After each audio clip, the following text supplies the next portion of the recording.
साला कितनी खुशी है ना जब 10 दिन की छुट्टी पे घर आते हैं। कभी बुआ के घर तो कभी मौसी के घर, कभी इधर तो कभी उधर। कभी खुद को समय दे ही नहीं पाते, मिलते ही रहते हैं जिंदगी भर लोगों से। लोगों से मिलने के चक्कर में कभी खुद से मिल ही नहीं पाते हम। फौज में काम करते करते हम इतने सिंसियर हो जाते हैं कि पब्लिक ठगना स्टार्ट कर देती है। 10 का सामान 20 रुपए में बेचते हैं दुकान वाले। कनपट्टी के पास 6 बाल देखे नहीं कि सामान का रेट बढ़ जाता है, क्योंकि वे जानते हैं कि ये फौजी लोग हैं, बार्गेनिंग करना नहीं जानते हैं। और सच कहें तो हमने कभी मोल भाव करना सीखा ही नहीं। बस हर सिचुएशन में एडजस्ट कर लेते हैं। जो दोस्त हमें दोस्त समझते थे, आजकल वो हमें कैंटीन समझने लगे हैं। लीकर कार्ड और दारू से ज्यादा हमें किसी ने समझा ही नहीं। एक तो कभी किसी का फोन नहीं आता है, और फोन आता भी है तो सिर्फ ग्रोसरी आइटम के लिए। किसी को फेयर लवली चाहिए तो किसी को हॉर्लिक्स, तो किसी को अमेरिकन टूरिस्ट का बैग, और किसी को स्पोर्ट शूज।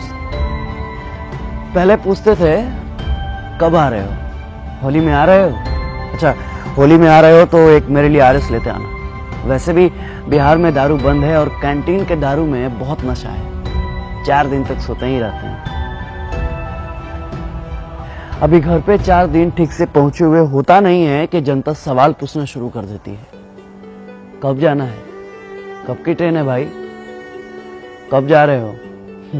इतना सवाल तो साला खुद से हमने कभी पूछा ही नहीं जितना बगल वाले पूछते हैं। एक तो कम उम्र में ही आ जाते हैं डिफेंस लाइन में और कट जाते हैं सोशल लाइफ से।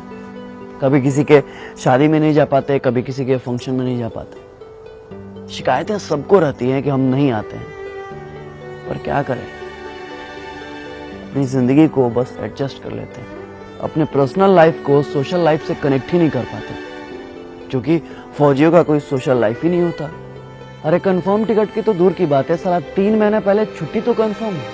और हाँ, यह सब हम कुछ बोल भी नहीं सकते, क्योंकि फौजियों के लिए छुट्टी एक प्रिविलेज है, मौलिक अधिकार नहीं। जितना हमने संविधान को समझा है ना, उतना संविधान ने हमें समझा ही नहीं। हमारे अधिकारों में टर्म एंड कंडीशन अप्लाइड कर दिया गया। सेना में पॉलिटिक्स नहीं है, लेकिन आजकल सारा पॉलिटिक्स सेना पर ही होता है, क्योंकि घर घर में हॉर्लिक्स से ज्यादा पॉलिटिक्स चलता है।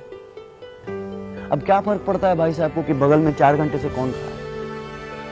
जब कंफर्म सीट नहीं मिलता ना साहब, तो बाथरूम के बगल में कहीं भी सो जाते हैं। कहीं भी मतलब कहीं भी। ऐसे तो हमने कई बार अपने कंफर्म सीट पे लोगों को जगह दी है, अपने साइड लोअर को मिडिल अपर पे एक्सचेंज भी किया। कई बार तो हम खड़े भी हो जाते हैं, मगर दिमाग नहीं लगाते, जज्बात को समझते हैं। आपको क्या पता है कि सुबह 10 बजे जब बिना लंच कराए शाम 4 बजे पुरानी दिल्ली से तिनसुकिया जाने का ऑर्डर आता है, तो ये भी नहीं पता होता है कि ट्रेन है या नहीं है, तो समय है या नहीं। बस हाथ में वारंट का एक हर्रा पन्ना होता है जिसमें फ्रॉम और टू लिखा होता है। ये नहीं लिखा होता है कि किस ट्रेन से जाना है और ये रहा आपका कंफर्म सीट नंबर। बस चल देते हैं जय हिंद बोल के। हम आपसे आपका सीट नहीं मांगते, थोड़ी सी कोऑपरेशन मांगते हैं, थोड़ी सी उम्मीद मांगते हैं, बस थोड़ी सी दिल में जगह मांगते हैं, फौजी समझकर। क्योंकि फौजियों के लिए तो सारा मुल्क अपना है। ये थोड़ी सी सिंपैथी ना किसी एलोपैथी से ज्यादा काम करती है साहब। इसलिए अपनों से गुजारिश है कि अपनों के लिए अब कभी भी ट्रेन के या बाथरूम के कहीं भी कोई फौजी भाई मिले ना, बस दिल के कहीं कोने में थोड़ी सी जगह दीजिएगा। जय हिंद, जय Bharat. If I die in a war zone, box me up and send me home. Put my medals on my chest till my mom